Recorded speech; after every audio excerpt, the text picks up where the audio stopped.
한국에 모든 걸 맡기겠다. 사우디아라비아의 이 짧은 한마디에 전 세계가 큰 충격에 빠졌습니다. 세계 1위 공룡 기업들조차 1600조 프로젝트에서 줄줄이 탈락했기 때문입니다. 사우디가 왜 세계 1등들을 내쫓고 전용기까지 띄워 이 나라에만 매달렸을까요? 석유도 없고 자본도 없던 나라. 하지만 전쟁터의 총성 속에서 모든 국가의 깃발이 내려갈 때 유일하게 현장을 지키며 자재 공장을 세우고 약속을 이행한 나라. 단순한 건설을 넘어 하나의 전설이 된 대한민국. 이 프로젝트를 완성할 유일한 파트너는 한국뿐이다. 사우디의 확신이 어떻게 1600조 원의 판을 뒤집었는지 그 경이로운 역전의 줄거리를 지금 공개합니다. 어디서 듣고 계신가요? 구독과 좋아요 잊지 마세요. 안녕하세요. 저는 뮌헨 공과대학교 건설경영학과 교수 프리드리히입니다. 35년 동안 메가 프로젝트만 파고든 사람이죠. 오늘 이 강의실에 들어서는 순간부터 심장이 평소와 다르게 뛰고 있었습니다. 200석 대강의실이 만석이었고 복도까지 학생들이 서 있었습니다. 저는 강단에 올라서자마자 마이크를 잡았습니다. 한치의 여유도 없이 첫 슬라이드를 띄웠죠. 메가 프로젝트의 성패를 결정하는 단 하나의 변수. 스크린에 뜬 제목을 읽는 학생들의 눈빛이 느껴졌습니다. 저는 이 주제에 대해 30편이 넘는 논문을 썼고 4권의 저서를 출간했으며 유럽과 중동의 정부 자문을 수행해왔습니다. 그 모든 연구가 하나의 결론으로 수렴했었죠. 규모와 가격 경쟁력이 메가 프로젝트의 승자를 결정한다는 것. 이것은 제가 학문적 생명을 걸고 입증해온 명제였습니다. 저는 강의실을 천천히 둘러보았습니다. 앞줄 왼편에 노트북을 열어둔 동양인 남학생이 보였죠. 리웨이라는 중국인 석사과정 학생이었습니다. 강의가 시작되기도 전에 이미 검색창을 띄워놓고 있더군요. 그 옆으로 두 자리 건너 소피 뒤발이 앉아 있었습니다. 프랑스 리옹 출신의 이 학생은 늘 팔짱을 끼고 미소 없는 얼굴로 강의를 듣는 것으로 유명했죠. 뒷줄 중간쯤에는 올리버 캠벨이 종이컵 커피를 한 손에 들고 자리를 잡고 있었습니다. 영국에서 온 이 학생은 편견 없이 데이터만 따라가는 성격이었는데 그래서인지 늘 고개를 갸웃거리며 질문을 던지곤 했습니다. 저는 마이크를 입에 가까이 대고 말했습니다. 오늘 이 강의에서 제 35년 연구의 결론을 먼저 공유한 뒤 그 결론을 정면으로 뒤집는 사건 하나를 소개하겠다고요. 학생들 사이에서 작은 웅성거림이 퍼졌습니다. 교수가 자기 논문을 부정하겠다니 그것도 자진해서요. 이런 일은 학계에서 흔치 않았죠. 저는 두 번째 슬라이드를 넘겼습니다. 사우디아라비아 비전 2030이라는 글자가 화면을 채웠고 그 아래 숫자 하나가 박혀 있었습니다. 1조 2천억 달러. 한국 원화로 환산하면 약 1600조 원에 달하는 금액이었죠. 강의실 전체가 숨을 들이켰습니다. 이 금액이 어느 정도인지 체감시켜드리겠다고 했습니다. 독일 연방정부의 1년 예산이 약 4,800억 유로, 그러니까 대략 5,300억 달러 수준입니다. 비전 2030은 독일이 2년 넘게 국가 살림을 올인해야 겨우 맞출 수 있는 규모라고요. 네옴시티에만 5천억 달러가 투입됩니다. 사막 한가운데 길이 170km의 직선 도시를 짓겠다는 계획이죠. 뉴무라바에는 700억 달러가 배정되어 있었습니다. 리야드 외곽에 인구 40만 명이 거주할 완전히 새로운 도심을 만들겠다는 것이었습니다. 저는 슬라이드마다 위성사진과 조감도를 띄우며 이 프로젝트들의 물리적 스케일을 보여주었습니다. 학생들의 눈이 점점 커지고 있었죠. 그런데 문제는 여기서부터였습니다. 저는 세 번째 슬라이드를 띄우며 목소리를 한 톤 낮췄습니다. 이 1600조 원짜리 프로젝트에서 세계 1위 건설사가 쫓겨났다고요. 세계에서 가장 크고 세계에서 가장 싼 건설사가 퇴출당했습니다. 제 논문 30편이 틀렸을 수도 있다는 뜻이라고 했죠. 강의실 공기가 변했습니다. 리웨이의 타이핑 소리가 빨라졌고 노트북 화면에 무언가를 급하게 검색하고 있는 것이 보였습니다. 소피는 팔짱을 낀 자세 그대로였지만 시선만큼은 스크린에 고정되어 있었죠. 올리버는 커피잔을 탁자에 내려놓으며 상체를 앞으로 기울였습니다. 세 학생 모두 같은 질문을 품고 있다는 게 느껴졌습니다. 누가 쫓겨났고 누가 그 자리를 채웠는가? 저는 일부러 답을 미뤘습니다. 35년간 저는 크고 싸면 이긴다고 가르쳐왔다고, 그것이 제 학문의 근간이었다고 말했습니다.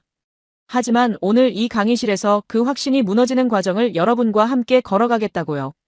제가 이 강의를 준비하면서 밤잠을 설친 이유는 단순히 흥미로운 사례를 발견했기 때문이 아니었습니다. 제 학문적 정체성이 흔들리고 있었기 때문이죠. 저는 강의실 뒤편 시계를 한번 올려다보았습니다.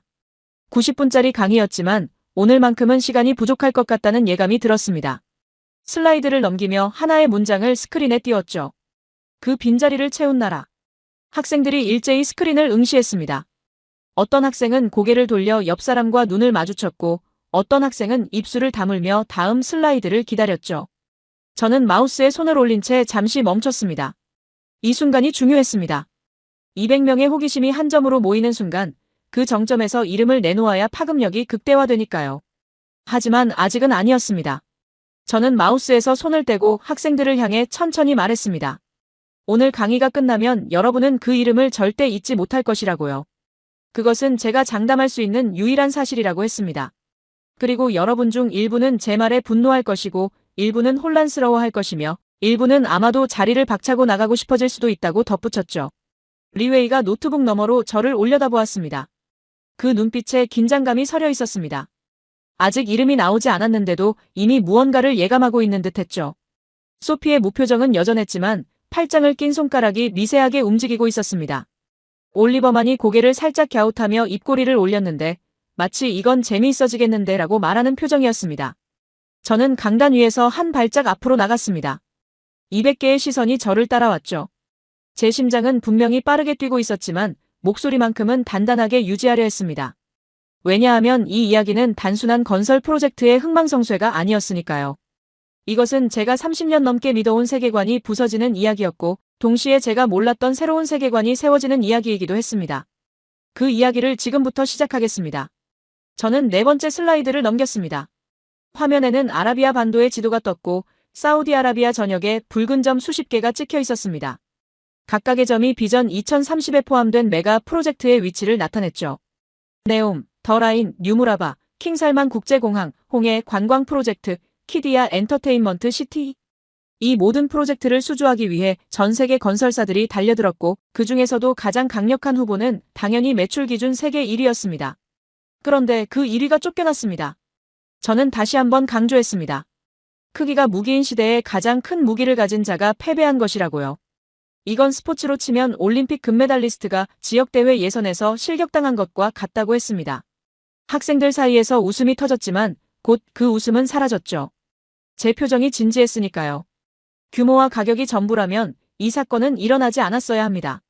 제 논문이 맞다면 세계 1위는 퇴출당할 수 없었습니다. 하지만 현실은 제 논문을 배신했죠. 저는 슬라이드를 멈추고 강의실 전체를 바라보았습니다.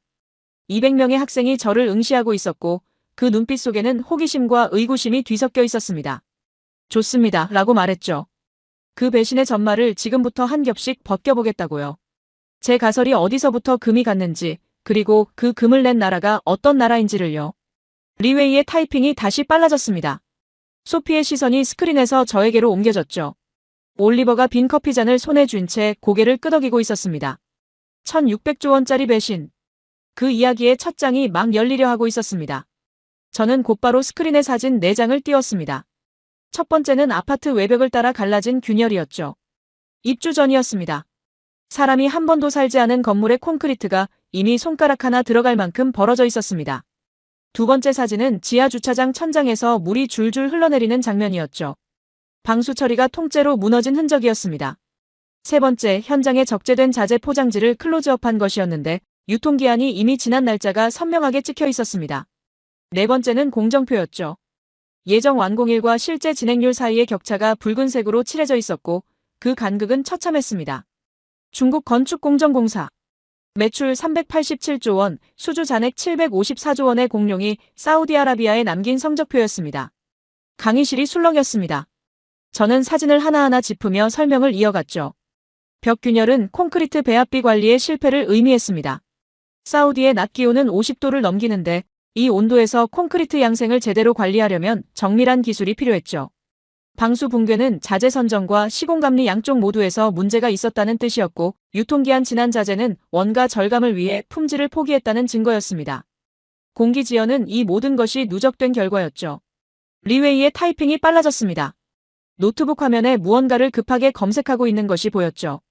반박할 자료를 찾고 있다는 걸 알 수 있었습니다. 하지만 저는 멈추지 않았습니다. 한 장의 뉴스 기사를 더 띄웠죠. 중국 건축공정공사의 한국 지사가 12년 만에 폐업했다는 기사였습니다. 하도급 업체에 대한 갑질과 불공정 계약이 원인이었죠. 세계 1위라는 간판이 한국이라는 작은 시장에서조차 신뢰를 얻지 못하고 퇴출당한 것이었습니다. 그리고 태국에서는 이 회사가 시공한 건물이 붕괴하는 사고까지 일어났었죠. 저는 슬라이드를 멈추고 학생들을 바라보았습니다. 이것이 규모의 실체라고 말했습니다. 387조 원의 매출이 벽 하나 제대로 세우지 못했다고요. 754조 원의 수주 잔액이 방수 한 번 제대로 하지 못했다고요. 그리고 다음 슬라이드를 넘겼습니다. 화면에 질문 하나가 떴죠. 그래서 사우디가 택한 대안은 200석의 시선이 스크린 한 점에 모였습니다. 저는 클릭 한 번으로 답을 꺼냈습니다. 화면 한가운데 네 글자가 나타났죠. 대한민국. 의자 삐걱거리는 소리가 여기저기서 났습니다. 몇몇 학생은 옆 사람을 돌아보았고 몇몇은 입을 반쯤 벌린 채 스크린을 응시했습니다. 예상 밖의 이름이었던 거죠. 리웨이의 손이 곧바로 올라갔습니다. 제가 지명하기도 전에 이미 말을 시작하고 있더군요. 교수님, 중국 건축공정공사 매출이 387조라고 하셨는데 한국 건설사를 전부 합쳐도 이 숫자에 못 미친다고 했습니다. 리웨이는 노트북 화면을 돌려 수치를 보여주며 사우디가 규모를 포기할 이유가 없다고 단언했습니다. 교수님, 논문이 증명하는 바로 그 원칙에 따르면 한국이 이 자리를 차지하는 것은 논리적으로 불가능하다고요. 저는 속으로 쓴웃음을 지었습니다. 리웨이가 제 가설을 제 앞에서 무기로 쓰고 있었으니까요. 규모가 전부라는 논리 크고 싸면 이긴다는 제35년의 결론을 리웨이가 자국의 방패로 삼고 있었죠. 자국 건설 산업의 자존심을 지키려는 열정이 느껴졌지만 동시에 아이러니하기도 했습니다. 그 방패의 원래 주인이 지금 방패를 내려놓으려 하고 있었으니까요. 소피가 코웃음을 쳤습니다. 팔짱을 낀 채 고개를 살짝 기울이더니 한국이냐고 반문했죠. K-팝 말고 건설도 하느냐는 투였습니다. 소피의 말투에는 늘 날이 서 있었지만 이번에는 그 칼날 아래 순수한 의아함이 깔려있는 것 같았습니다. 유럽의 건설 명가들, 빈치나 부이그, 호우티프가 아닌 한국이라는 이름이 소피의 건설 산업지도 어디에도 없었던 거죠. 올리버만 달랐습니다. 빈 커피잔을 손에 쥔 채 고개를 갸웃하더니 근데 왜 바꿨을까 하고 중얼거렸습니다. 리웨이처럼 반발하지도 소피처럼 비꼬지도 않았죠. 규모에서 압도적으로 밀리는 나라를 사우디가 택한 이유, 그 빈칸이 올리버의 머릿속을 채우고 있는 게 느껴졌습니다. 저는 새 학생의 반응을 확인한 뒤 슬라이드 2장을 연달아 넘겼습니다. 리웨이의 말이 틀리지 않았다고 규모만 놓고 보면 한국이 이길 수 있는 게임이 아니라고 인정했죠. 그리고 여기에 더해 한국이라는 나라가 태생적으로 짊어진 핸디캡 두 가지를 보여주겠다고 했습니다. 첫 번째 슬라이드에 세계 원유 수입국 지도가 떴습니다. 한국에는 석유가 한 방울도 나지 않았죠. 국내 소비 원유의 90% 이상을 중동에서 수입하고 있었습니다. 사우디아라비아가 곧 한국의 에너지 생명줄이었던 셈이죠. 발주처가 시공사의 숨통을 쥐고 있는 구조. 협상 테이블에 앉기도 전에 기울어진 운동장이었습니다. 두 번째 슬라이드가 더 강렬했습니다. 1960년대 한국의 1인당 국민소득 그래프를 띄웠죠. 67달러. 당시 아프리카 가나의 1인당 국민소득이 179달러였으니 한국은 아프리카보다 가난한 나라였습니다. 불과 60년 전의 일이었죠. 강의실 곳곳에서 탄식이 새어나왔습니다. 리웨이의 눈이 빛났습니다. 이 데이터가 자신의 논리를 더욱 단단하게 만들어준다는 것을 알았기 때문이죠. 고개를 끄덕이며 교수님 논문이 맞다고 다시 한번 말했습니다. 규모가 전부라고요. 한국은 규모에서 이길 수 없다고 단언했죠. 원유도 없고 60년 전에는 아프리카보다 못 살았으며 건설사 전체를 합쳐도 중국 건축공정공사 하나를 당해내지 못한다고요. 리웨이의 반박은 정확했습니다. 숫자 하나 틀린 것이 없었죠. 바로 그것이 문제였습니다. 저는 강단 위에서 한 발짝 앞으로 나갔습니다. 학생들을 정면으로 바라보며 말했죠. 리웨이의 말이 전부 맞다고요. 숫자도 맞고 논리도 맞다고요. 그런데 사우디아라비아는 그 숫자와 논리를 무시했습니다. 세계 1위를 퇴출하고 한국을 택한 것이 현실이라고요. 그러면 우리가 물어야 할 질문은 한국이 이길 수 있느냐가 아니라고 했습니다. 왜 사우디는 숫자가 불리한 쪽을 택했느냐는 것이라고요. 무엇이 387조 원의 규모를 이겼느냐는 것이라고요. 리웨이의 타이핑이 멈췄습니다. 소피의 시선이 스크린에서 저에게로 옮겨졌죠. 올리버가 커피잔을 내려놓으며 등을 의자 뒤에 기댔습니다. 강의실 200명 전부가 같은 질문 앞에 서 있었습니다. 저는 스크린을 껐습니다. 슬라이드 없이 학생들의 눈만 바라보며 말했죠. 지금부터 그 이유를 한 겹씩 벗겨보겠다고요. 한국이 중동이라는 전장에서 마주한 조건들, 그 불가능에 가까운 조건들부터 먼저 꺼내놓겠다고요. 저는 다음 슬라이드로 손을 뻗었습니다. 저는 스크린을 다시 켰습니다. 화면에 사우디아라비아 사막의 위성 사진이 떴죠. 지표면이 하얗게 달아오른 열화상 이미지였습니다. 온도계 수치가 사진 한쪽에 박혀 있었는데 섭씨 53도를 가리키고 있었습니다. 저는 학생들에게 물었죠. 이 온도가 건설 현장에서 무엇을 의미하는지 아느냐고요. 콘크리트는 온도에 극도로 민감한 소재입니다. 타설 후 양생 과정에서 내부 온도가 적정 범위를 벗어나면 강도가 급격히 떨어지죠. 낮에 53도까지 치솟았다가 밤이면 영하 가까이 급냉하는 사우디의 기온은 콘크리트를 다루는 엔지니어에게 최악의 조건이었습니다. 배합비를 시간대별로 조절해야 했고 양생 온도를 실시간으로 모니터링해야 했으며 자재 보관 자체에도 항온 시스템이 필수였죠. 이전에 보여드린 균열 사진, 그 균열이 바로 이 기후를 통제하지 못한 결과였습니다. 올리버가 고개를 갸웃하며 손을 들었습니다. 그러면 이 조건은 모든 외국 기업에게 동일하게 불리한 것 아니냐고요. 맞는 말이었죠. 저는 고개를 끄덕이며 바로 그래서 다음 조건이 중요하다고 했습니다. 두 번째 슬라이드를 넘겼습니다. 세계 지도 위에 붉은 선이 거미줄처럼 퍼져 있었죠. 중국의 1대1로 프로젝트 노선도였습니다. 저는 이 지도가 단순한 인프라 투자가 아니라고 설명했습니다. 중국은 건설 수주를 정치와 금융과 묶어서 패키지로 제안하는 전략을 쓰고 있었죠. 도로를 지어줄 테니 자원 채굴권을 달라, 항만을 건설할 테니 장기 임대권을 달라, 이런 식이었습니다. 건설사 뒤에 국가가 서 있었고 그 국가 뒤에 수천억 달러 규모의 금융이 서 있었죠. 한국은 이런 패키지가 없었습니다.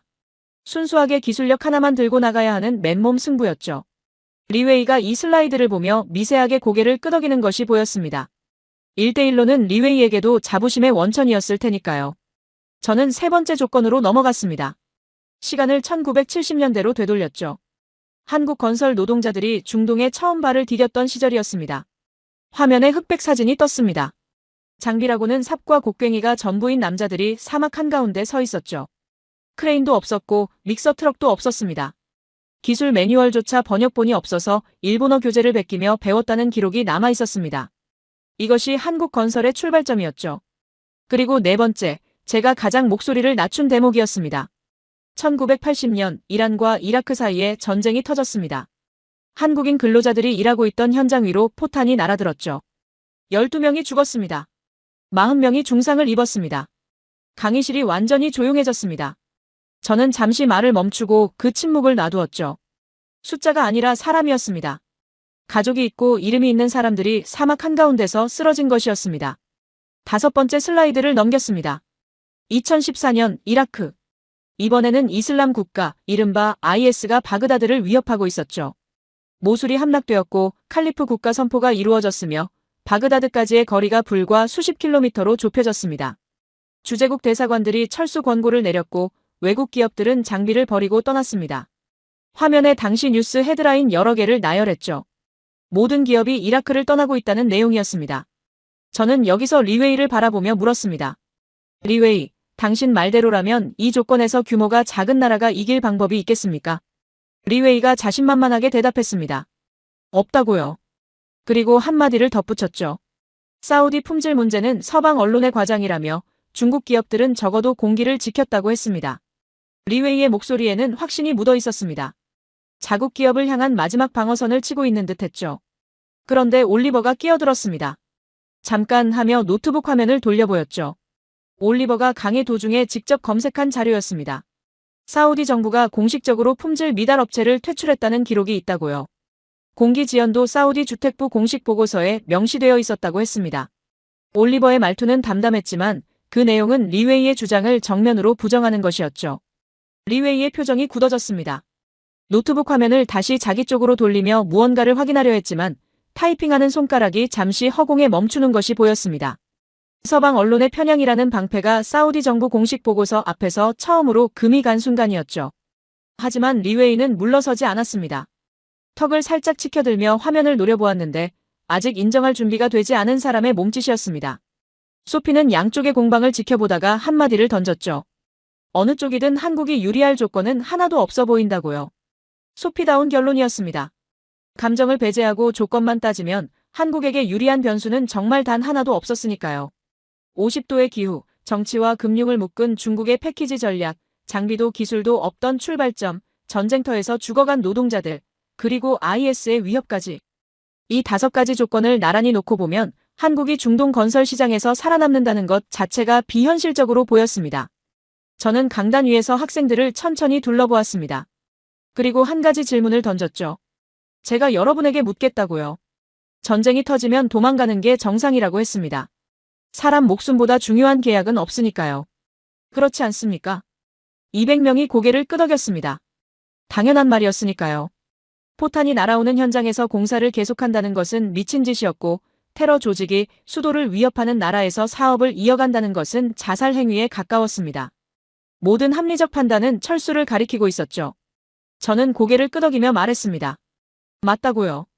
합리적 판단은 철수입니다. 그런데 합리적이지 않은 선택을 한 나라가 하나 있었다고요.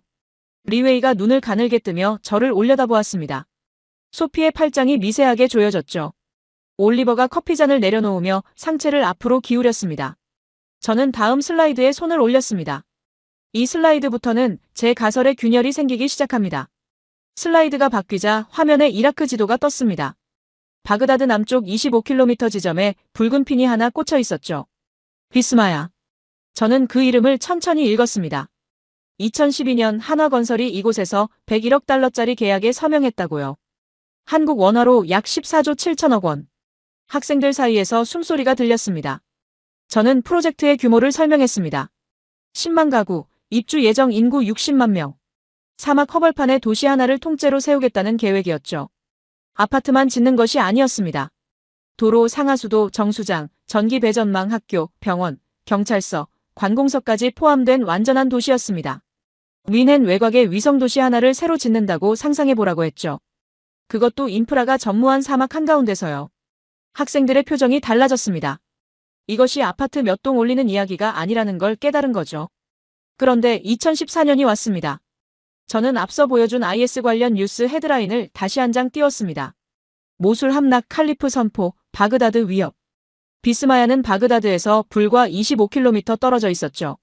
IS의 전선에서 차로 30분 거리에 건설 현장이 있었던 겁니다. 각국 대사관이 철수 권고를 내렸고 외국 기업들이 장비를 두고 떠났습니다. 저는 화면에 당시 이라크에 진출해 있던 외국 건설사 목록을 띄운 뒤 하나씩 붉은 줄로 지워나갔습니다. 미국 기업, 줄. 유럽 기업, 줄. 그리고 중국 기업들도 전부 줄이 그어졌죠. 저는 리웨이를 바라보았습니다. 리웨이, 당시 이라크에 있던 중국 기업들은 어떻게 했습니까? 리웨이가 노트북 화면을 내려다보았습니다. 타이핑을 하지 않았죠. 검색할 필요가 없었을 겁니다. 답을 이미 알고 있었으니까요. 리웨이의 입술이 미세하게 움직였지만 소리는 나오지 않았습니다. 강의실 200명이 리웨이의 침묵을 지켜보고 있었죠. 저는 리웨이의 대답을 기다리지 않았습니다. 대신 스크린에 한 장의 사진을 띄웠죠. 사막 한가운데 수십 개의 깃발이 개양대에 걸려있는 사진이었습니다. 다국적 건설 현장의 상징이었죠. 그리고 그 옆에 같은 장소에 2014년 사진을 나란히 배치했습니다. 개양대 대부분이 비어 있었습니다. 깃발이 내려간 자리에 빈 줄만 바람에 흔들리고 있었죠. 모든 깃발이 내려갔습니다. 딱 하나만 남았습니다. 저는 그 말을 하고 잠시 멈췄습니다. 강의실의 정적이 무거웠죠. 그리고 덧붙였습니다. 리웨이, 중국 기업들의 깃발도 그때 내려갔다고요. 리웨이의 시선이 노트북 화면에 고정된 채 움직이지 않았습니다. 서방 언론의 편향이라며 자신만만하게 반박하던 리웨이가 올리버의 팩트체크에 한 번 금이 간 뒤 지금 두 번째 균열을 맞고 있었죠. 자국 기업이 철수했다는 사실 자체를 부정할 수는 없었으니까요. 그건 편향이 아니라 역사였습니다. 올리버가 조용히 말했습니다. 교수님, 이건 규모의 문제가 아닌 것 같다고요. 올리버의 목소리는 낮았지만 또렷했습니다. 387조 원 매출의 기업이 떠나고 그보다 훨씬 작은 한국 기업이 남았다면 이 차이를 만든 것은 규모가 아니라 다른 무엇이라고요. 올리버는 제 가설의 첫 번째 금을 그었습니다. 학생의 입에서 나온 말이었지만 제가 스스로 꺼내지 못한 문장이기도 했죠. 소피가 끼어들었습니다. 팔짱을 낀 채 감동적이지만 이건 한 건의 사례일 뿐이라고요. 체계적 경쟁력이라고 볼 수 있느냐며 날카롭게 물었습니다. 소피는 늘 그랬죠. 감정이 올라오는 순간에도 분석의 칼날을 먼저 꺼내는 학생이었습니다. 소피의 질문은 정당했습니다. 한 건의 사례가 구조적 우위를 증명하지는 못하니까요. 하지만 저는 소피의 질문에 바로 답하지 않았습니다. 대신 한화건설이 IS 위협 속에서 무엇을 했는지를 먼저 보여주어야 했죠. 자재 공급이 끊겼습니다. 국경이 봉쇄되었고 외국에서 들여오던 시멘트와 철근과 배관 자재가 전부 막혔죠. 보통이라면 이 시점에서 공사가 멈춥니다. 자재가 없으면 건물을 올릴 수 없으니까요. 그런데 한화건설은 현장 반경 안에 자재 공장을 직접 지었습니다. 시멘트 공장, 벽돌 공장, 창호 공장, 배관 자재 공장까지. 공장이 17개였습니다. 자급자족 체제를 사막 한가운데 구축한 거죠. 저는 이 숫자를 반복했습니다. 17개라고요. 전쟁터 한복판에서 자재가 끊긴 상황에서 철수하는 대신 공장을 17개 세웠다고요. 이것은 용기라는 단어만으로는 설명이 되지 않았습니다. 시스템이었죠. 돌발 상황에 대응하는 조직적 역량이었고 현장에서 문제를 해결하겠다는 의지가 구체적인 인프라로 전환된 것이었습니다. 강의실이 다시 조용해졌습니다. 리웨이는 여전히 노트북 화면을 응시하고 있었지만 더 이상 타이핑하지 않았습니다. 소피의 팔짱이 미세하게 풀리는 듯 했다가 다시 조여졌죠. 올리버만이 고개를 천천히 끄덕이고 있었습니다. 저는 강단 위에서 한 걸음 물러서며 말했습니다. 제 논문에 전쟁 리스크라는 변수는 있었다고요. 프로젝트의 리스크 매트릭스에 지정학적 불안정성이라는 항목을 넣고 그것이 비용과 공기에 미치는 영향을 수식으로 모델링해 왔다고요. 하지만 전쟁터에서 약속을 지키는 변수는 없었다고 했습니다. 도망가지 않는다는 변수, 자재가 끊기면 공장을 직접 짓는다는 변수, 이런 것은 제 모델에 빠져 있었다고요. 제가 35년간 만들어온 수식에는 신뢰라는 항이 없었던 겁니다. 올리버가 커피잔을 집어들었다가 비어있다는 걸 깨닫고 다시 내려놓았습니다. 소피는 메모장을 꺼내지 않았지만 눈빛이 달라져 있었죠. 리웨이는 노트북 화면 위에 양손을 올려놓은 채 미동도 하지 않았습니다. 비스마야는 현재 10만 명이 입주해 살고 있습니다. 전쟁이 끝난 뒤가 아니라 전쟁의 위협 속에서 지어진 도시에 사람들이 살고 있는 거죠. 저는 이 사실을 마지막으로 언급하며 소피의 질문을 떠올렸습니다. 이것이 한 건의 사례인지 체계적 경쟁력인지는 다음 이야기를 들은 뒤에 판단해도 늦지 않을 것이라고요. 소피의 눈이 잠깐 커졌다가 다시 가늘어졌습니다. 인정하지는 않겠지만 궁금하다는 표정이었죠. 저는 그 표정을 확인하고 다음 슬라이드로 넘어갔습니다. 소피의 질문이 아직 강의실에 남아 있었습니다. 한 건의 사례일 뿐이라는 말. 체계적 경쟁력이라고 볼 수 있느냐는 물음. 저는 그 질문에 답하기 위해 슬라이드를 준비해 두었죠. 화면에 공장 내부 사진이 떴습니다. 항온으로 유지되는 거대한 실내 공간에서 콘크리트 벽체와 기둥이 줄지어 만들어지고 있었죠. 마치 자동차 조립 라인처럼 정밀한 공정이었습니다. 저는 이것이 PC공법, 프리캐스트 콘크리트라고 설명했습니다. 현장에서 콘크리트를 타설하는 것이 아니라 항온 항습이 통제된 공장 안에서 벽체와 기둥과 슬래브를 미리 제작한 뒤 현장으로 운반해 조립하는 방식이었죠. 앞서 보여드린 사우디의 기후를 떠올려 보라고 했습니다. 낮 53도, 밤 급냉. 이 온도 편차가 콘크리트 양생을 망치는 주범이었죠. 중국 건축공정공사의 균열 사진이 바로 이 문제의 결과였습니다. 하지만 PC공법은 이 변수를 원천적으로 제거했죠. 공장 안은 사계절 내내 동일한 온도였으니까요. 50도든 영하든 상관없이 공장에서 만들어진 부재는 설계 강도를 정확히 달성했습니다. 현장에서는 레고 블록을 끼우듯 조립만 하면 되었죠. 저는 두 개의 영상을 나란히 틀었습니다. 왼쪽은 중국 기업의 재래식 현장 타설 장면이었고 오른쪽은 한국 기업의 PC공법 조립 장면이었죠. 왼쪽에서는 폭염 속에 노동자 수십 명이 거푸집을 세우고 콘크리트를 붓고 있었습니다. 오른쪽에서는 크레인이 공장에서 만들어진 벽체를 들어올려 정확한 위치에 내려놓고 있었죠. 속도도 정밀도도 투입 인력도 차원이 달랐습니다. 리웨이가 화면을 응시하고 있었는데 조금 전까지만 해도 반박 자료를 검색하던 손이 무릎 위에 내려와 있었습니다. 저는 여기서 멈추지 않았습니다. PC공법은 시작일 뿐이라고 했죠. 두 번째 슬라이드에 디자인 빌드라는 단어를 띄웠습니다. 한국 건설사들이 사우디에 제안한 것은 단순한 시공이 아니었습니다.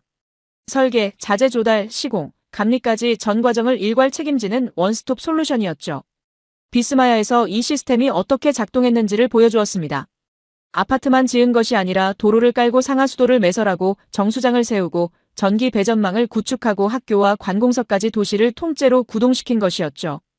발주처 입장에서는 한 군데와 계약하면 도시 전체가 완성되는 구조였습니다. 여러 업체를 조율할 필요가 없었고 책임 소재도 명확했죠. 그리고 세 번째, 저는 소프트웨어 이야기를 꺼냈습니다. 화면에 도시의 3차원 가상 모델이 떴죠. 건물만 있는 것이 아니라 바람이 불고 있었습니다. 건물 사이로 흐르는 바람의 경로가 색깔로 표시되어 있었고 에너지 효율이 실시간으로 계산되고 있었죠. 네이버가 개발한 디지털 트윈 기술이었습니다. 도시가 물리적으로 완성되기 전에 가상 공간에서 먼저 도시를 돌려보는 것이었죠. 바람길은 적절한지, 에너지 소비는 최적화되었는지, 교통 흐름의 병목은 없는지를 시뮬레이션으로 검증한 뒤 실제 건설에 반영하는 방식이었습니다. 저는 학생들을 바라보며 말했습니다. 하드웨어만 짓는 나라와 하드웨어에 두뇌까지 심어주는 나라가 있다고요. 규모가 아니라 급이 달랐던 것이라고요. 제 논문 30편이 놓친 변수가 바로 이것이라고 했습니다. 규모와 가격만으로 메가 프로젝트를 설명하려 했던 제 모델에는 기술의 밀도라는 차원이 빠져 있었던 거죠. 그리고 결정타를 꺼냈습니다. 2025년 10월 사우디아라비아 주택부 장관이 직접 인천공항에 내렸다는 뉴스를 띄웠죠. 장관이 한국 건설사들을 만나기 위해 전용기를 타고 날아온 것이었습니다. 보통은 시공사가 발주처를 찾아가죠. 수주를 따기 위해 프레젠테이션을 준비하고 로비를 하고 경쟁 입찰에 참여합니다. 그런데 이 경우는 반대였습니다. 발주처가 시공사에게 구애하러 온 것이었죠. 삼성물산, GS건설, 대우건설과 협약을 맺기 위해 장관이 직접 움직인 겁니다. 강의실이 웅성거렸습니다. 발주처가 시공사를 찾아온다는 것은 건설 산업의 권력 구조가 뒤집힌 것이나 마찬가지였으니까요. 저는 이 장면의 의미를 짚었습니다. 사우디는 돈이 부족한 나라가 아니라고요. 1600조 원을 쏟아부을 수 있는 나라가 기술을 사러 날아온 것이라고요. 돈으로 살 수 없는 것이 있다는 뜻이었죠. 리웨이가 노트북을 닫았습니다. 그 순간을 저는 정확히 보았습니다. 화면을 내리거나 창을 최소화한 것이 아니라 덮개를 닫은 것이었죠. 강의 시작부터 한 번도 손에서 놓지 않았던 무기를 내려놓은 것이었습니다. 매출 387조를 외치며 자신만만하게 반박하던 리웨이, 서방 언론의 편향이라며 방패를 들었던 리웨이, 중국 기업의 철수 앞에 침묵했던 리웨이가 지금 마지막 무기마저 내려놓았습니다. 더 이상 반박할 데이터가 없다는 것을 리웨이 스스로 인정한 순간이었죠. 올리버가 확신에 찬 목소리로 말했습니다. 교수님, 이건 기술 생태계의 차이라고요. 개별 기술이 뛰어난 것이 아니라 하드웨어와 소프트웨어, 설계와 시공, 건설과 정보기술이 하나의 생태계로 통합되어 있는 것이라고요. 올리버의 분석은 정확했습니다. 소피가 처음으로 팔짱을 풀었습니다. 그리고 가방에서 메모장을 꺼내 무언가를 적기 시작했죠. 강의 내내 메모한 줄 하지 않던 소피였습니다. 하지만 소피는 소피였죠. 펜을 놓으며 한마디를 던졌습니다. 수익성은 검증되었느냐고요. 기술이 뛰어난 것과 돈이 되는 것은 별개의 문제라고요. 저는 소피의 질문에 미소를 지었습니다. 소피가 메모를 시작했다는 것은 관심이 생겼다는 뜻이었고, 그러면서도 수익성을 묻는다는 것은 아직 완전히 넘어오지 않았다는 뜻이었죠. 소피를 움직이려면 감동이 아니라 숫자가 필요했습니다. 하지만 그 숫자는 조금 뒤에 꺼내도 될 이야기였죠. 저는 강단에서 한 발짝 뒤로 물러서며 말했습니다. 지금까지 한국이 무엇을 했는지를 보여드렸다고요. 하지만 아직 보여드리지 못한 것이 하나 있다고 했습니다. 한국이 어디에서 왔는지를요. 50년 전 이 나라가 어떤 자리에 서 있었는지를 알면 지금 이 자리에 올라선 것이 얼마나 경이로운 일인지가 비로소 보일 것이라고요. 리웨이가 닫힌 노트북 위에 두 손을 올려놓은 채 저를 올려다보고 있었습니다. 더 이상 반박자의 눈빛이 아니었죠. 저는 슬라이드를 1970년대로 되돌렸습니다. 흑백 사진 한 장이 화면을 채웠죠. 사우디아라비아 주베일 산업항 건설 현장이었습니다. 사진 속 남자들은 맨 얼굴에 안전모 하나만 쓰고 있었고 손에는 삽과 곡괭이가 들려 있었습니다. 크레인은 보이지 않았죠. 믹서 트럭도 없었습니다. 모래바람이 사진 전체를 뿌옇게 뒤덮고 있었는데 그 속에서 한국인 노동자 수백 명이 대열을 이루고 있었습니다. 이것이 한국 건설의 출발점이라고 말했습니다. 50년 전 이 사람들이 가진 무기는 딱 두 가지였다고요. 성실함과 싼 인건비. 기술은 없었습니다. 장비도 없었죠. 일본어로 된 기술 교재를 베끼며 공법을 배웠고 선진국 기업 밑에서 하도급을 받아 일했습니다. 설계는 꿈도 꾸지 못했고 감리 권한은 당연히 없었죠. 시키는 대로 주어진 도면대로 묵묵히 삽질을 했던 시절이었습니다. 저는 여기서 한 장의 슬라이드를 더 넘겼습니다. 그리고 강의실을 천천히 둘러보며 물었죠. 이 설명이 지금 어딘가의 건설 산업과 닮아 보이지 않느냐고요. 리웨이의 어깨가 미세하게 경직되는 것이 보였습니다. 맞았습니다. 50년 전 한국의 포지션은 지금 중국의 포지션과 놀라울 만큼 겹쳤죠. 거대한 노동력, 낮은 단가, 규모로 밀어붙이는 전략. 기술보다 물량, 품질보다 속도. 50년 전 한국이 서 있던 자리에 지금 중국이 서 있었습니다. 저는 이 사실을 직접 말하지 않았습니다. 슬라이드 2장을 나란히 놓았을 뿐이죠. 왼쪽에 1970년대 한국 건설 노동자의 흑백 사진, 오른쪽에 2020년대 중국 건설 현장의 컬러 사진.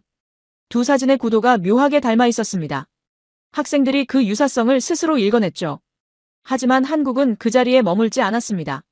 저는 50년의 궤적을 한 장의 그래프로 압축했죠. 가로축은 시간, 세로축은 해외 건설 수주의 기술 등급이었습니다. 1970년대 단순 시공에서 출발해 1990년대 설계 시공 병행으로 올라가고 2000년대 디자인 빌드 원스톱으로 도약하고 2020년대 디지털 트윈까지 통합하는 곡선이었죠. 가성비에서 프리미엄으로, 하도급에서 원도급으로, 시공자에서 도시 설계자로 50년에 걸친 수직 상승이었습니다. 그리고 이 상승에는 외교의 힘도 있었습니다. 저는 1973년으로 시간을 돌렸죠. 전 세계가 오일 쇼크로 비틀거리던 해였습니다. 아랍 산유국들이 원유 무기화를 선언했고 석유 가격이 4배로 폭등했죠. 서방 국가들은 이스라엘 편에 섰고 아랍 국가들은 그들에게 원유 수출을 끊었습니다. 이 혼란 속에서 한국 정부가 파격적인 결단을 내렸죠. 아랍 편에 서겠다는 공식 성명을 발표한 것이었습니다. 위험한 도박이었습니다. 서방 진영의 눈밖에 날 수 있었으니까요. 하지만 그 도박이 먹혔죠. 아랍 국가들이 한국에 원유를 안정적으로 공급했고 동시에 중동 건설 시장의 문이 활짝 열렸습니다. 한국 건설사들이 대거 중동에 진출한 계기가 바로 이 외교적 결단이었죠. 테헤란의 중심 도로에 서울로라는 이름이 붙었고 서울의 중심 도로에 테헤란로라는 이름이 붙었습니다. 두 나라가 서로의 수도에 이름을 새긴 것이었죠. 저는 이 대목에서 잠시 멈추었습니다. 그리고 가장 최근의 뉴스를 꺼냈죠. 사우디아라비아 국부펀드가 한화의 이라크 비스마야 사업에 자금을 대주겠다고 나섰다는 소식이었습니다. 학생들 사이에서 웅성거림이 번졌죠. 이것이 무슨 뜻인지 설명했습니다. 사우디는 이라크의 경쟁국이었습니다. 같은 중동이지만 국익이 충돌하는 관계였죠. 그런데 사우디가 이라크에서 진행 중인 한국 기업의 프로젝트에 자기 돈을 대겠다고 나선 것이었습니다. 남의 나라 공사판에 돈을 대서라도 한국 기업의 기술을 묶어두겠다는 뜻이었죠. 저는 강단 위에서 한 발짝 앞으로 나가며 말했습니다. 이것으로 제35년 가설은 완전히 무너졌다고요. 규모와 가격이 승자를 결정한다는 명제가 사우디 국부펀드의 이 결정 앞에서 산산조각이 났다고 했습니다. 사우디는 가장 크고 가장 싼 기업을 쫓아내고 가장 비싸더라도 가장 믿을 수 있는 기업을 택했으며 심지어 경쟁국의 사업에까지 돈을 대서라도 그 기업을 놓치지 않으려 한 것이었죠. 그때 리웨이가 조용히 손을 들었습니다. 노트북은 여전히 닫혀 있었죠. 이번에는 반박이 아니었습니다. 리웨이의 목소리가 달라져 있었습니다. 날카로움 대신 무게가 실려 있었죠. 교수님, 그러면 중국은 50년 전 한국처럼 변할 수 있겠습니까? 강의실이 조용해졌습니다. 리웨이가 자국을 수호하던 전사에서 자국의 미래를 걱정하는 학생으로 변한 순간이었죠. 매출 387조를 무기로 휘두르던 손이 지금은 질문을 위해 올라가 있었습니다. 가장 격렬하게 반발했던 사람이 가장 깊이 생각하기 시작한 것이었죠. 저는 리웨이를 바라보며 대답했습니다. 변할 수 있다고요. 단, 가격이 아니라 신뢰를 쌓기 시작한다면이라고 했습니다. 한국이 50년 전에 했던 것처럼 규모가 아니라 약속을 무기로 삼기 시작한다면 가능하다고요. 하지만 그 신뢰는 하루아침에 만들어지지 않는다고 했습니다. 한국은 50년이 걸렸다고요. 소피의 표정이 처음으로 변했습니다. 강의 내내 냉소와 무표정 사이를 오가던 소피의 얼굴에 무언가가 스쳐 지나갔죠. 놀라움인지 인정인지 정확히 읽을 수는 없었지만 팔짱을 낀 손에 힘이 풀려 있는 것은 확실했습니다. 올리버가 천천히 고개를 끄덕였죠. 저는 강단 위에서 학생들을 둘러보며 말했습니다. 역사는 반복된다고요. 하지만 위치는 바뀐다고 했습니다. 50년 전 한국이 서 있던 자리에 지금 중국이 있고 50년 전 선진국이 서 있던 자리에 지금 한국이 올라섰다고요. 제 가설이 놓친 것은 시간이었다고 했습니다. 신뢰라는 변수는 시간축 위에서만 작동하는 것이었고 제 논문 30편에는 그 시간축이 빠져 있었던 것이라고요. 해외 건설 누적 수주 1조 달러. 저는 이 숫자를 스크린에 마지막으로 띄웠습니다. 맨손으로 시작한 나라가 50년 만에 쌓아 올린 총량이었죠. 이 숫자 안에 전쟁터에서 죽어간 12명의 노동자가 있었고 포탄 속에서 지켜낸 납기가 있었으며 IS 앞에서 내리지 않은 깃발이 있었습니다. 규모로 만든 숫자가 아니라 신뢰로 쌓은 숫자였죠. 저는 마이크를 내려놓으며 말했습니다. 여기까지가 데이터의 이야기라고요. 하지만 데이터가 담지 못하는 이야기가 하나 남아있다고 했습니다. 숫자 뒤에 숨어있는 한 사람의 삶이라고요. 강의실 뒤편에서 의자가 삐걱거리는 소리가 났습니다. 한 사람이 일어서고 있었습니다. 강의실 맨 뒷줄, 출입문 바로 옆자리였죠. 저는 마이크를 내려놓으려던 손을 멈추고 그쪽을 바라보았습니다. 갈색 피부에 짧은 곱슬머리, 턱 아래로 덥수룩하게 자란 수염. 제 수업을 수강한 적 없는 얼굴이었죠. 오늘 특별강의 공지를 보고 찾아온 학생인 듯 했습니다. 남자가 입을 열었고 강의실 200명의 고개가 동시에 뒤쪽으로 돌아갔습니다. 교수님, 비스마야는 제 고향입니다. 강의실에서 숨소리마저 사라졌습니다. 저는 마이크를 다시 입에 가까이 대며 이름을 물었죠. 하산 알무사위, 이라크 바그다드 출신, 25살, 토목공학 석사과정이라고 대답했습니다. 하산의 목소리는 또렷했지만 허벅지 옆으로 내린 두 손이 주먹을 쥐고 있는 것이 보였죠. 저는 자리에서 편하게 말해도 된다고 했습니다.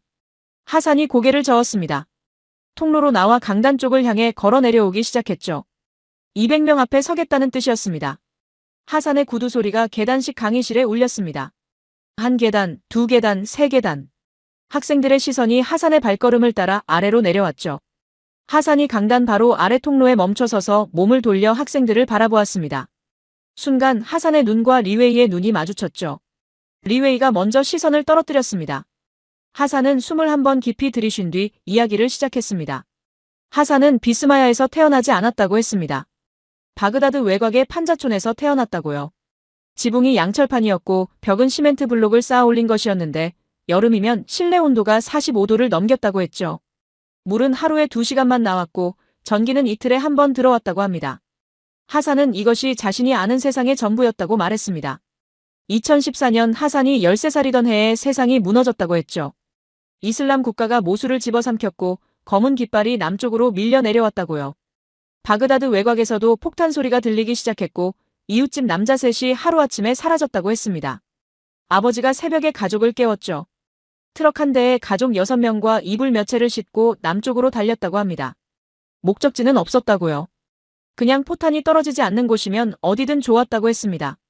하산의 어머니가 막내 여동생을 품에 안고 트럭 짐칸에서 울고 있었는데 하산은 울지 않았다고 했죠. 무서워서 울 수조차 없었다고요. 사막을 달리던 중에 아버지가 트럭을 멈추었다고 했습니다. 하산의 목소리가 여기서 처음으로 흔들렸죠. 모래바람 너머로 건물이 올라가고 있었다고요. 모든 것이 무너지고 있는 나라에서 무언가를 세우고 있는 사람들이 있었다고 했습니다. 하산은 트럭 짐칸에서 일어나 먼지투성이 유리 너머로 그 풍경을 바라보았다고 했죠. 폭염 속에서 노란 안전모를 쓴 사람들이 크레인 옆에 서 있었고 콘크리트 벽체가 하늘로 들어 올려지고 있었다고 합니다. 아버지가 말했다고요. 저 사람들은 한국에서 온 사람들이라고. 하산은 한국이 어디에 있는 나라인지 몰랐다고 했습니다. 아시아인지 유럽인지도 구분하지 못했다고요. 하지만 하나는 알 수 있었다고 했죠. 모든 외국인이 떠난 땅에서 떠나지 않은 사람들이라는 것을요. 하산의 가족은 비스마야에 정착했습니다. 아직 완공되지 않은 구역이었지만 이라크 정부가 피난민에게 임시 거주를 허용했다고 했죠. 처음에는 완성된 동 하나에 여러 가족이 몰려 살았다고 합니다. 엘리베이터도 작동하지 않았고 복도에 이불을 깔고 잠을 자는 사람들도 있었다고요. 하지만 매일 아침 창밖을 보면 어제 없던 벽이 서 있었고 어제 없던 도로가 깔려 있었다고 했습니다. 한국 엔지니어들이 새벽부터 현장에 나와 있는 모습을 하산은 매일 보았다고 했죠. 폭염이 시작되기 전 이른 시간에 콘크리트를 타설하고 해가 가장 높은 시간에는 공장 안에서 벽체를 제작하고 해가 기울면 다시 현장에 나오는 패턴이 반복되었다고 합니다. 건물이 하나씩 올라갈 때마다 하산의 세계가 넓어졌다고 했습니다. 도로가 깔렸고 생전 처음 수도꼭지를 틀면 깨끗한 물이 나오는 경험을 했다고 했죠. 상하수도가 연결되고 전기가 24시간 들어오기 시작했을 때 어머니가 울었다고 합니다. 판자촌에서 이틀에 한 번 들어오던 전기에 익숙했던 사람이 밤새 꺼지지 않는 불빛을 처음 본 것이었죠. 병원이 문을 열었을 때 하산의 여동생이 태어나서 처음으로 의사에게 진찰을 받았다고 합니다. 경찰서가 생기자 밤에 문을 잠그지 않고 잘 수 있게 되었다고요. 도시라는 것이 벽돌과 콘크리트의 집합이 아니라 안전과 존엄의 집합이라는 것을 하산은 비스마야에서 처음 알았다고 했습니다. 그리고 학교가 세워졌습니다. 하산의 주먹이 풀렸습니다. 두 손을 허벅지 옆에 내린 채 강의실을 천천히 둘러보며 말했죠. 그 학교에서 처음 글을 배웠다고요. 14살에 처음으로 교실이라는 공간에 앉아보았다고 했습니다. 책상이라는 것 위에 팔을 올려본 것도 처음이었다고요. 판자촌에서는 학교에 다닌 적이 없었다고 했습니다. 전쟁 때문이기도 했지만 애초에 걸어서 갈 수 있는 거리에 학교가 없었기 때문이기도 했다고요. 한국 엔지니어들이 지은 학교의 교실에 앉아서 알파벳을 배우고 숫자를 배우고 처음으로 시험이라는 것을 치렀다고 했습니다. 선생님이 하산의 시험지에 빨간 펜으로 동그라미를 쳐주었을 때 그것이 태어나서 처음 받은 칭찬이었다고요. 하산이 고개를 들어 저를 바라보았습니다. 눈가에 물기가 번져 있었지만 목소리는 단단했죠. 그 학교가 없었다면 저는 이 강의실에 앉아있지 못한다고 했습니다. 토목공학을 공부하겠다는 꿈도 꾸지 못했을 것이고 독일어를 배울 기회도 뮌헨 공과대학의 지원서를 쓸 일도 없었을 것이라고요. 교수님이 보여주신 숫자들은 전부 맞다고 했습니다. 101억 달러, 10만 가구, 자재공장 17개. 하지만 그 숫자 뒤에는 제 삶이 있다고요. 제가 살아있는 증거라고 했습니다. 그리고 하산이 몸을 돌렸습니다. 리웨이를 똑바로 바라보았죠. 강의실 전체의 공기가 팽팽하게 당겨지는 것이 느껴졌습니다. 하산이 말했습니다. 당신이 말한 규모와 가격, 저도 안다고요. 387조 원이라는 숫자도 알고 중국이 세계 1위라는 것도 안다고 했죠. 하지만 제 고향에 남아준 건 가장 큰 회사가 아니었다고요. 가장 믿을 수 있는 회사였다고 했습니다. 리웨이가 고개를 숙였습니다. 닫힌 노트북 위에 올려놓았던 두 손이 천천히 무릎 위로 내려왔죠. 아무 말도 하지 않았습니다. 반박도 질문도 변명도 없었죠. 강의 초반에 387조를 외치던 목소리가 서방 언론의 편향을 주장하던 확신이 지금은 고개 숙인 침묵으로 바뀌어 있었습니다. 그 침묵이 이 강의실에서 나온 그 어떤 대사보다 무거웠죠. 200명의 완전한 정적이 이어졌습니다. 아무도 기침하지 않았고 아무도 의자를 움직이지 않았죠. 소피가 눈을 깜빡였습니다. 한 번, 두 번, 세 번. 고개를 살짝 돌려 창밖을 보았죠. 이 강의 내내 단 한 번도 감정을 드러내지 않았던 소피의 눈이 붉어져 있었습니다. 팔짱은 이미 풀려 있었고 메모장 위에 올려놓은 손끝이 미세하게 떨리고 있었죠. 날카로운 질문도 냉소적인 코웃음도 수익성 따위의 단어도 사라진 자리에 어떤 울림이 남아있는 듯 했습니다. 올리버가 천천히 박수를 치기 시작했습니다. 처음에는 올리버 혼자였죠. 정적 속에서 박수 소리가 강의실 벽을 때리고 돌아왔습니다. 한 번, 두 번, 세 번. 올리버 옆자리에서 한 명이 따라쳤고 그 뒤에서 두 명이, 그 옆에서 5명이 합류했죠. 박수가 파도처럼 뒷줄에서 앞줄로 번져 내려왔습니다. 하지만 함성이나 환호는 없었죠. 조용하고 묵직한 박수였습니다. 한 사람의 삶 앞에서 떠들 수 없다는 것을 200명 모두가 본능적으로 알고 있었죠. 하산이 고개를 숙여 인사했습니다. 그리고 통로를 따라 다시 뒷자리로 걸어 올라갔죠. 아까와 같은 계단이었지만 아까와 같은 사람은 아니었습니다. 하산의 등이 점점 멀어졌고 구두 소리가 박수 속에 묻혔죠. 리웨이는 고개를 숙인 채 미동도 하지 않았습니다. 저는 강단 위에 서서 하산의 뒷모습을 지켜보았습니다. 35년간 논문을 쓰면서 수천 개의 데이터 포인트를 다뤄왔지만 그 데이터 하나하나에 누군가의 하루가 걸려있고 누군가의 눈물이 묻어있고 누군가의 첫 번째 동그라미가 새겨져 있다는 사실을 이토록 선명하게 느낀 적은 없었죠. 101억 달러라는 숫자가 10만 가구라는 통계가 하산이라는 한 사람의 얼굴로 바뀌는 순간이었습니다. 숫자는 논문에 실리지만 사람은 역사에 남는다는 것을 저는 오늘에야 깨달았죠. 박수가 서서히 잦아들었습니다. 강의실에 다시 정적이 찾아왔죠. 저는 마이크를 집어들고 강단 중앙으로 돌아왔습니다. 이제 마지막 이야기를 할 차례였습니다. 저는 강단 중앙에 섰습니다. 마이크를 쥔 손에 힘이 들어가 있었죠. 하산이 뒷자리로 돌아간 뒤에도 강의실에는 여전히 그의 목소리가 남아있는 것 같았습니다. 제가 살아있는 증거라는 말. 그 문장이 공기 속에 떠돌고 있었죠. 저는 잠시 눈을 감았습니다. 35년간 써온 논문들이 머릿속을 스쳐 지나갔죠. 데이터와 수식과 회귀 분석과 변수 통제. 그것들이 전부라고 믿었던 시간이 주마등처럼 흘렀습니다. 눈을 떴습니다. 200명의 학생이 저를 바라보고 있었죠. 저는 스크린에 오늘 강의 제목을 다시 띄웠습니다. 메가 프로젝트의 성패를 결정하는 단 하나의 변수. 이 제목을 걸고 강의를 시작했을 때 저는 이미 답을 알고 있다고 생각했습니다. 35년간의 답은 규모와 가격이었으니까요. 세계 건설 시장에서 가장 크고 가장 싼 기업이 이긴다는 것. 이것이 제 학문의 근간이었고 30편의 논문으로 입증해 왔다고 믿었던 명제였죠. 하지만 오늘 한국이라는 나라가 보여준 답은 달랐습니다. 저는 슬라이드를 넘기며 오늘 강의에서 지나온 풍경들을 하나씩 되짚었습니다. 1970년대. 장비도 기술도 없이 삽과 곡괭이만 들고 사우디 사막에 발을 디딘 사람들이 있었죠. 정주영이라는 이름의 창업자가 현장에서 이렇게 말했다고 합니다. 망치를 들고라도 공사하는 척이라도 하라고요. 기술이 없으면 성실함으로 메우고 장비가 없으면 맨손으로 때우던 시절이었습니다. 그것이 출발점이었죠. 1980년 이란과 이라크 사이에 전쟁이 터졌습니다. 포탄이 건설 현장 위로 날아들었죠. 12명이 죽었고 40명이 다쳤습니다. 대림산업은 그 포화 속에서도 납기를 지켰습니다. 사람이 죽어가는 현장에서 약속을 지킨다는 것이 무엇을 의미하는지 저는 오늘에야 비로소 이해했죠. 그것은 계약서에 적힌 의무가 아니었습니다. 목숨을 담보로 쌓아 올린 신뢰였습니다. 2014년 이슬람 국가가 바그다드를 위협했을 때 모든 깃발이 내려갔습니다. 미국도 유럽도 중국도 떠났죠. 하지만 한화건설의 깃발만 남았습니다. 자재가 끊기자 공장을 17개 세워서 자급자족했고 사막 허벌판에 10만 명이 살 수 있는 도시를 완성했죠. 그리고 그 도시에서 한 소년이 처음으로 글을 배웠습니다. 그 소년이 오늘 이 강의실에서 일어나 자신의 삶을 증언했죠. 1973년 전 세계가 오일 쇼크로 무너질 때 한국 정부는 아랍편에 서는 파격적 결단을 내렸습니다. 서방 진영의 눈밖에 날 위험을 감수하고 원유와 건설 시장을 동시에 잡는 외교적 도박을 벌였죠. 테헤란의 거리에 서울이라는 이름이 새겨졌고 서울의 거리에 테헤란이라는 이름이 새겨졌습니다. 두 나라가 서로의 수도에 이름을 바꿔 넣은 것이었죠. 그리고 50년 뒤 사우디아라비아 주택부 장관이 직접 한국으로 날아왔습니다. 1600조 원을 쏟아부을 수 있는 나라가 기술을 사러 온 것이었죠. 발주처가 시공사 앞에 무릎을 꿇은 것이었습니다. 네옴시티 더 라인, 길이 170km의 직선 도시 시공권을 한국이 수주했죠. 저는 슬라이드를 멈추고 강의실을 바라보았습니다. 그리고 말했습니다. 제 논문 제목을 고치겠다고요. 200명이 숨을 멈추었습니다. 메가 프로젝트의 성패를 결정하는 단 하나의 변수. 그것은 규모가 아닙니다. 가격이 아닙니다. 신뢰입니다. 저는 이 문장을 천천히 한 음절씩 끊어서 말했습니다. 강의실에 제 목소리만 울렸죠. 35년간 쌓아온 가설을 제 입으로 폐기하는 순간이었습니다.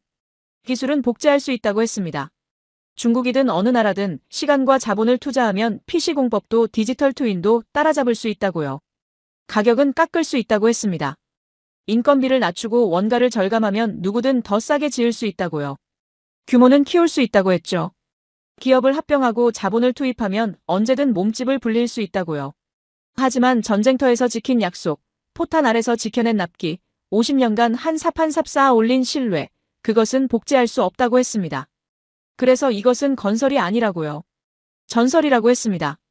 강의실이 완전한 정적에 잠겼습니다. 2초, 3초, 4초. 시간이 멈춘 것 같았죠. 소피가 먼저 일어섰습니다. 강의 내내 팔짱을 끼고 냉소를 날리던 소피, 감동적이지만 수익성은 어떠냐고 칼날 같은 질문을 던지던 소피, 감정을 보이는 것 자체를 약점이라 여기는 듯 했던 소피가 200명 중 가장 먼저 자리에서 일어선 것이었습니다. 소피의 손바닥이 부딪히는 소리가 강의실에 울렸죠. 강하고 또렷한 박수였습니다. 눈가가 붉어진 채로 하지만 고개는 꼿꼿이 세운 채로 소피가 박수를 쳤습니다. 올리버가 바로 따라 일어섰습니다. 빈 커피잔을 탁자에 놓으며 양손으로 박수를 쳤죠. 뒷줄에서 하산이 일어섰습니다. 하산 옆에 학생이, 그 옆에 학생이, 그 뒤에 학생이 연쇄적으로 일어났죠. 박수가 물결처럼 강의실 전체로 퍼져나갔습니다. 10명, 30명, 50명, 100명. 의자가 접히는 소리와 박수 소리가 뒤섞이며 강의실을 가득 채웠죠. 150명, 180명, 199명이 서 있었습니다. 리웨이만 앉아 있었습니다. 닫힌 노트북 위에 두 손을 올려놓은 채 리웨이는 고개를 숙이고 있었죠. 주변에 모든 학생이 서 있었고 박수 소리가 천장을 울리고 있었지만 리웨이의 세계는 조용한 것 같았습니다. 저는 리웨이를 바라보았습니다. 강의 시작부터 자국의 자존심을 걸고 끝까지 싸운 학생이었죠. 387조 원의 매출을 무기로 들었고 서방 언론의 편향이라며 방패를 세웠으며 규모가 전부라는 신념을 마지막까지 놓지 않으려 했던 학생이었습니다. 그 싸움이 틀리지 않았다고 저는 생각했죠. 리웨이는 자기가 믿는 것을 위해 싸웠고 그것은 학자의 자세였습니다. 다만 오늘 리웨이의 믿음보다 더 큰 현실이 눈앞에 놓인 것뿐이었죠. 리웨이가 천천히 고개를 들었습니다. 눈이 충혈되어 있었죠. 입술을 한번 꽉 다물었다가 느리게 의자에서 일어났습니다. 격렬하지 않은 박수였습니다.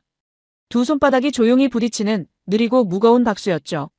하지만 그 박수가 이 강의실에서 울린 모든 박수 중 가장 진실한 소리라는 것을 저는 알 수 있었습니다. 자존심을 꺾는 것이 아니라 진실을 인정하는 박수였으니까요. 200명이 서 있었습니다. 저는 강단 위에서 그 풍경을 바라보았죠. 35년간 강의를 해왔지만 이런 광경은 처음이었습니다. 저는 마이크를 내려놓으며 마지막으로 말했습니다. 신뢰는 하루아침에 만들어지지 않는다고요. 하지만 한번 쌓이기 시작하면 복리로 불어난다고 했습니다. 한국이라는 나라가 50년 동안 한 일이 바로 그것이었다고요. 사판자루로 시작해서 전쟁터에서 약속을 지키고 사막에 도시를 세우고 한 소년에게 첫 번째 교실을 선물하고 마침내 세계 최대 발주처가 무릎을 꿇게 만든 것. 그것이 신뢰의 복리였다고요. 박수가 강의실 벽을 울리고 있었습니다. 저는 강단에서 내려왔습니다.